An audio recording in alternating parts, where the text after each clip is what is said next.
In this extract, Scrooge watches the Christmas party that Fezziwig arranged for his apprentices.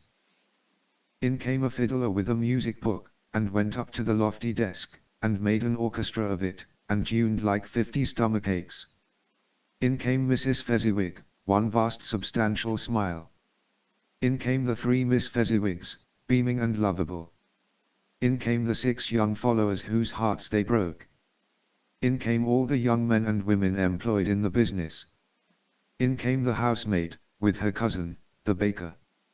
In came the cook, with her brother's particular friend, the milkman. In came the boy from over the way, who was suspected of not having board enough from his master, trying to hide himself behind the girl from next door but one, who was proved to have had her ears pulled by her mistress. In they all came, one after another, some shyly, some boldly, some gracefully, some awkwardly, some pushing, some pulling. In they all came, anyhow and everyhow. Away they all went, 20 couple at once, hands half round and back again the other way, down the middle and up again, round and round in various stages of affectionate grouping, old top couple always turning up in the wrong place, new top couple starting off again, as soon as they got there, all top couples at last, and not a bottom one to help them. When this result was brought about, old Fezziwig, clapping his hands to stop the dance, cried out, "Well done," and the fiddler plunged his hot face into a pot of porter, especially provided for that purpose. But scorning rest, upon his reappearance, he instantly began again, though there were no dancers yet, as if the other fiddler had been carried home, exhausted, on a shutter, and he were a brand new man resolved to beat him out of sight, or perish. There were more dances, and there were forfeits, and more dances, and there was cake, and there was negus, and there was a great piece of cold roast, and there was a great piece of cold boiled, and there were mince pies, and plenty of beer. But the great effect of the evening came after the roast and boiled, when the fiddler, an artful dog, mind, the sort of man who knew his business better than you or I could have told it him, struck up Sir Roger de Coverley. Then old Fezziwig stood out to dance with Mrs. Fezziwig.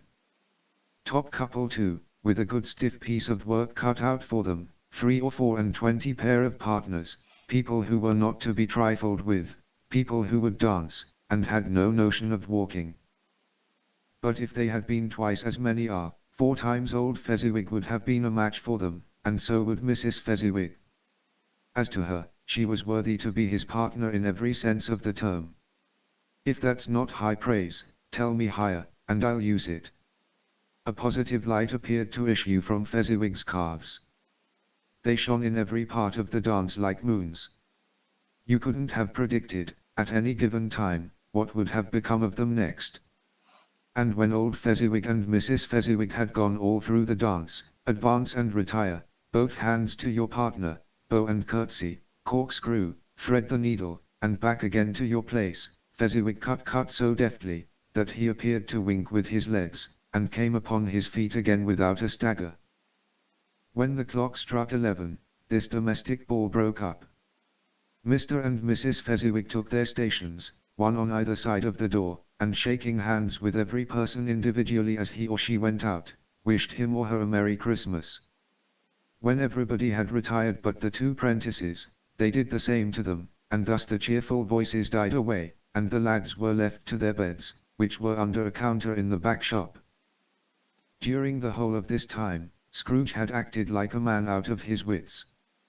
His heart and soul were in the scene, and with his former self. He corroborated everything, remembered everything, enjoyed everything, and underwent the strangest agitation. It was not until now, when the bright faces of his former self and Dick were turned from them, that he remembered the ghost, and became conscious that it was looking full upon him, while the light upon its head burned very clear. "A small matter," said the ghost, "to make these silly folks so full of gratitude."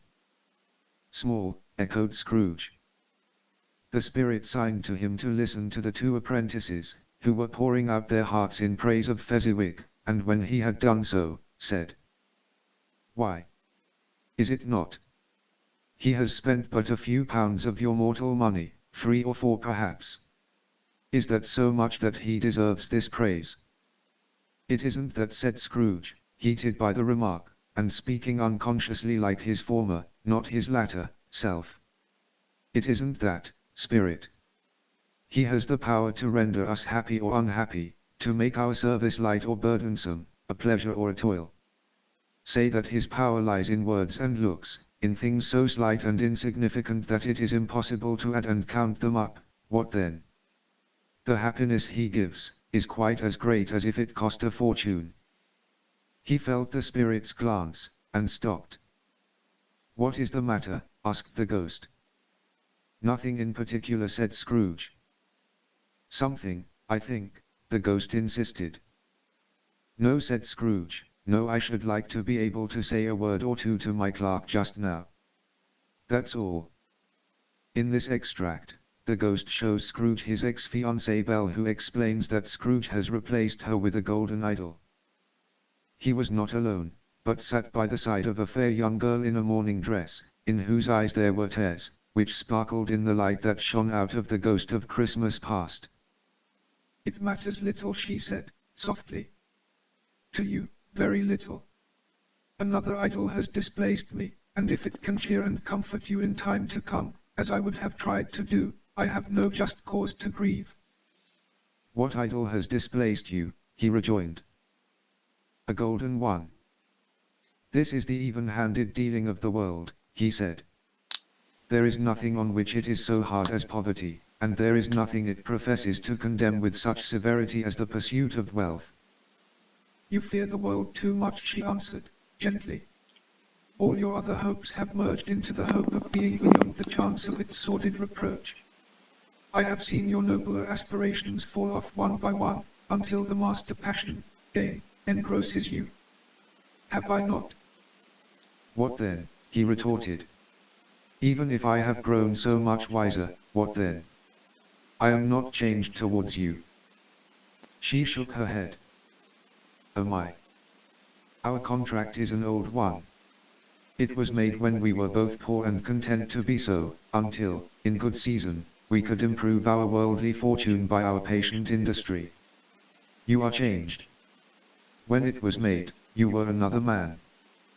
I was a boy, he said impatiently. Your own feeling tells you that you were not what you are, she returned. I am. That which promised happiness when we were one in heart, is fraught with misery now that we are two. How often and how keenly I have thought of this, I will not say. It is enough that I have thought of it, and can release you. Have I ever sought release? In words? No. Never. In what, then? In a changed nature, in an altered spirit, in another atmosphere of life, another hope as its great end. In everything that made my love of any worth or value in your sight. If this had never been between us, said the girl, looking mildly, but with steadiness, upon him, tell me, would you seek me out and try to win me now? Ah, no. She left him, and they parted. Spirit, said Scrooge, show me no more. Conduct me home. Why do you delight to torture me? In this extract, Scrooge is forced to watch Belle surrounded by her husband and children. Scrooge realizes what he has lost. They even talk about Scrooge. Not yet ready to listen and hurt by the sight of Belle happy with another man, Scrooge extinguishes the ghost with its own cap.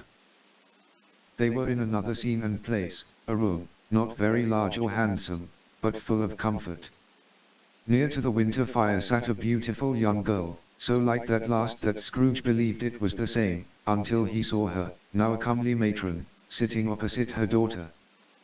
The noise in this room was perfectly tumultuous, for there were more children there, than Scrooge in his agitated state of mind could count, and, unlike the celebrated herd in the poem, they were not 40 children conducting themselves like one, but every child was conducting itself like 40. The consequences were uproarious beyond belief, but no one seemed to care. On the contrary, the mother and daughter laughed heartily, and enjoyed it very much, and the latter, soon beginning to mingle in the sports, got pillaged by the young brigands most ruthlessly. What would I not have given to one of them? Though I never could have been so rude, no, no. I wouldn't for the wealth of all the world have crushed that braided hair, and torn it down, and for the precious little shoe, I wouldn't have plucked it off, God bless my soul, to save my life. As to measuring her waist in sport, as they did, bold young brood, I couldn't have done it. I should have expected my arm to have grown round it for a punishment, and never come straight again. And yet I should have dearly liked, I own, to have touched her lips, to have questioned her, that she might have opened them, to have looked upon the lashes of her downcast eyes, and never raised a blush, to have let loose waves of hair, an inch of which would be a keepsake beyond price. In short, I should have liked, I do confess, to have had the lightest license of a child, and yet to have been man enough to know its value. But now a knocking at the door was heard, and such a rush immediately ensued that she with laughing face and plundered dress was borne towards it, the centre of a flushed and boisterous group, just in time to greet the father, who came home attended by a man laden with Christmas toys and presents. Then the shouting and the struggling, and the onslaught that was made on the defenceless porter. The scaling him with chairs for ladders to dive into his pockets, despoil him of brown paper parcels, hold on tight by his cravat, hug him round his neck, pummel his back, and kick his legs in irrepressible affection. The shouts of wonder and delight with which the development of every package was received. The terrible announcement that the baby had been taken in the act of putting a doll's frying pan into his mouth, and was more than suspected of having swallowed a fictitious turkey, glued on a wooden platter. The immense relief of finding this a false alarm. The joy, and gratitude, and ecstasy. They are all indescribable alike. It is enough that by degrees the children and their emotions got out of the parlor, and by one stair at a time, up to the top of the house, where they went to bed, and so subsided. And now Scrooge looked on more attentively than ever, when the master of the house, having his daughter leaning fondly on him, sat down with her and her mother at his own fireside, and when he thought that such another creature, quite as graceful and as full of promise, might have called him father, and been a springtime in the haggard winter of his life, his sight grew very dim indeed. Well, said the husband, turning to his wife with a smile, I saw an old friend of yours this afternoon. Who was it? Guess. How can I? Tut, don't I know, she added in the same breath, laughing as he laughed. Mr. Scrooge. Mr. Scrooge it was. I passed his office window, and as it was not shut up, and he had a candle inside, I could scarcely help seeing him. His partner lies upon the point of death, I hear, and there he sat alone. Quite alone in the world, I do believe. Spirit, said Scrooge in a broken voice, remove me from this place. I told you these were shadows of the things that have been, said the ghost. That they are what they are, do not blame me. Remove me. Scrooge exclaimed, I cannot bear it. He turned upon the ghost, and seeing that it looked upon him with a face, in which in some strange way there were fragments of all the faces it had shown him, wrestled with it. Leave me. Take me back. Haunt me no longer. In the struggle, if that can be called a struggle in which the ghost with no visible resistance on its own part was undisturbed by any effort of its adversary, Scrooge observed that its light was burning high and bright, and dimly connecting that with its influence over him, he seized the extinguisher cap, and by a sudden action pressed it down upon its head. The spirit dropped beneath it, so that the extinguisher covered its whole form, but though Scrooge pressed it down with all his force, he could not hide the light, which streamed from under it, in an unbroken flood upon the ground. Stave 3, the